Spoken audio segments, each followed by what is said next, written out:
علامہ اقبال کی نظم ہے ایران کے بارے میں، بہت اہم نظم ہے۔ ایران اور اسرائیل کے مابین آج جو کچھ ہو رہا ہے، علامہ اقبال نے آج سے 100 سال پہلے اس سب کا منظرنامہ پیش کر دیا تھا۔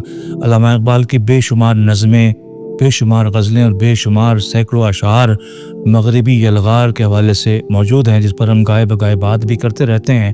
آج چونکہ خاص مسئلہ ایران کا ہے اور علامہ اقبال کے ایران کے بارے میں کیا نظریات اور کیا خیالات تھے، اس پر تو ہم اگلی کسی ویڈیو میں بات کریں گے، لیکن آج میں علامہ اقبال کی جو ایک نظم ہے جمعیت اقوام مشرق، یہ بڑی اہم نظم ہے، چھوٹی سی نظم ہے، اس کے صرف 6 مصرے ہیں، یعنی 3 شعر بنتے ہیں۔ ان 3 اشعار میں علامہ اقبال نے ایک انتہائی اہم پیغام دیا ہے اور اس میں وہ راز پوشیدہ کر دیا ہے، جس کو سمجھ لیا تو آج جو کچھ ہم ظلم ہوتا دیکھ رہے ہیں مشرقی ممالک پر، کبھی شام پر، کبھی فلسطین پر، کبھی نیپال میں، کبھی برما میں، کبھی ہندوستان میں، کبھی افغانستان میں ہیں، ہم جو ظلم ہوتے دیکھ رہے ہیں، یہ ظلم نہ ہو، یہ بربریت نہ ہو، یہ قتل و غارت نہ ہو۔ جو بھی قتل و غارت ہو رہی ہے اس وقت دنیا کے منظرنامے پہ آپ دیکھیں، یورپ میں، مغرب میں آپ کو پرسکون نظر آتا ہے، ساری قتل و غارت، ساری لڑائی، ساری جنگیں مشرق میں کیوں ہو رہی ہیں، یہ سمجھانے کے لیے علامہ اقبال نے 100 سال پہلے علامہ اقبال نے وہ باتیں کر دی ہیں جو آج ہو رہی ہیں۔ لیکن کاش میری قوم علامہ اقبال کو 100 سال پہلے سمجھ لیتی، آج بہت آگے ہوتی۔ ایران والے بھی آج کچھ سال پہلے اقبال کو سمجھنا شروع ہوئے ہیں۔ ایران کے خامنئی نے کہا نا، مرشد من اقبال، میرے مرشد اقبال، آپ کہہ رہے ہیں وہ اب کہہ رہے ہیں کہ اقبال کے حوالے سے کام کرنا چاہیے۔ اقبال کے بارے میں ایران میں پچھلے زمانے میں بہت کام ہوا، لیکن موجودہ حکومتی ادوار میں جو ایرانی انقلاب کے بعد اقبال کو ذرا پیچھے دھکیل دیا گیا تھا، لیکن اب وہاں پر دوبارہ اقبال کا شعور بیدار ہو رہا ہے۔ اور اقبال کا ایران سے کیا تعلق تھا، وہ اس نظم میں اختصار کے ساتھ بیان کرنا چاہتا ہوں۔ نظم جمعیت اقوام مشرق۔ دیکھیے، جمعیت اقوام مشرق علامہ اقبال کا تصور ہے جو انہوں نے اقوام متحدہ کے رد میں پیش کیا ہے۔ علامہ اقبال اقوام متحدہ کو جمعیت اقوام مغرب کہا کرتے تھے کہ یہ مغربی اقوام کی جمعیت ہے، جماعت ہے، اس کا پوری اقوام عالم سے کوئی تعلق نہیں ہے، بلکہ اس کا مقصد اقوام عالم پر قبضہ کرنا ہے۔ تو علامہ اقبال نے تصور پیش کیا کہ جمعیت اقوام متحدہ مغرب یعنی جمعیت اقوام متحدہ کے مقابلے میں جمعیت اقوام مشرق بنانی چاہیے، اور وہ کہاں ہونی چاہیے اور کیسے بننی چاہیے، وہ 3 شعروں میں علامہ اقبال نے بتایا ہے۔ تو پڑھتے ہیں۔ علامہ اقبال کہتے ہیں، پانی بھی مسخر ہے، ہوا بھی ہے مسخر، کیا ہو جو نگاہ فلک پیر بدل جائے۔ کہتے ہیں سمندر بھی آپ کے قابو میں آ جائے گا اور ہوائیں فضائیں، سارے ہوائی راستے بھی آپ کے قابو میں آ جائیں، کیا ہو جو نگاہ فلک پیر بدل جائے۔ یہ جو نگاہ فلک پیر، یہ بوڑھا آسمان کی جو نگاہ ہے، بہت سے لوگوں نے اس کے مختلف معنی لیے ہیں، لیکن میں گناہگار علی زبیر اس کے معنی جو لیتا ہے وہ یہ ہے کہ جو ہمارے بوڑھے دانشور، رد ہوئی سوچ، غلامی والی سوچ کے مالک جو ہماری قوم پر لوگ مسلط ہیں، جو خوف پھیلاتے ہیں، جو بتاتے ہیں، مایوسی کی سوچ پھیلاتے ہیں کہ تم کچھ نہیں ہو، تم برباد ہو چکے ہو، تم لٹ چکے ہو، تمہارے پاس کچھ نہیں ہے، اقوام مغرب بہت ترقی یافتہ قوم، تم ان کا مقابلہ نہیں کر سکتے۔ اس سوچ کو انہوں نے کہا ہے، جو سوچ مشرق کے فلک پر چھائی ہوئی ہے۔ اقبال کہتے ہیں کیا ہو جو نگاہ فلک کے پیر بدل جائے۔ اگر یہ سوچ بدل جائے تو یہ پانی اور ہوا، یہ سب بدل جائے گی، سب تمہارے قابو میں آ جائے گی۔ پھر آگے کہتے ہیں دیکھا ہے ملوکیت افرنگ نے جو خواب، ممکن ہے کہ اس خواب کی تعبیر بدل جائے۔ ملوکیت افرنگ نے جو خواب دیکھا ہے، جنیوا کانفرنس ہوئی، اقوام متحدہ بنائی گئی اور مہا فرنگی سوچ نے خواب دیکھا۔ وہ خواب کیا ہے، یہ اس سے پہلے آپ کبھی کسی نے نہیں بتایا ہوگا۔ ہاں، پڑھ کر دیکھ لیں تشریحات اقبال کے بارے میں کہ وہ افرنگی خواب کیا ہے۔ میں بتاتا ہوں کہ افرنگی خواب کیا ہے۔ تاج برطانیہ نے پوری دنیا پر حکومت کی، ان کی سلطنت وہاں تک پھیلی کہ سورج غروب نہیں ہوتا تھا، لیکن ایک مسئلہ انہیں پیش آیا، یار اتنی بڑی حکومت کا ہمیں فائدہ کیا ہے، یہ جو ایشیائی ممالک ہیں وہاں ہم رہ نہیں سکتے، ہمیں وہاں لطف نہیں آتا، گرم ملک ہیں، ہمارا ان کے ساتھ پیچ اپ نہیں ہوتا، اور وہاں سے ہمیں چھوڑ کر واپس آنا پڑتا، تو پھر اتنی محنت کا فائدہ کیا۔ تو انہوں نے سوچا کہ حکومت کا ڈیزائن ایسا ہونا چاہیے کہ ہمیں وہاں رہنا نہ پڑے، ہمیں وہاں محنت نہ کرنی پڑے، ہمیں وہاں سر نہ کھوانا پڑے، ہمیں وہاں جان نہ دینی پڑے، لیکن حکومت ہماری ہو۔ تو افرنگی سوچ نے پھر ایک خواب دیکھا، اس کا نام ہے اقوام متحدہ اور گریٹر پاورز آف یورپ۔ اس خواب کی تعبیر کی طرف یورپ بڑھتا چلا گیا۔ اقبال 100 سال پہلے کہہ رہے ہیں، اس وقت یہ خواب تھا جو آج تعبیر کی صورت میں آپ دیکھ رہے ہیں۔ ہاں، اقبال نے خواب بتایا ہے، ہم اس کی تعبیر یورپ کے ہاتھوں ہوتی ہوئی دیکھ رہے ہیں۔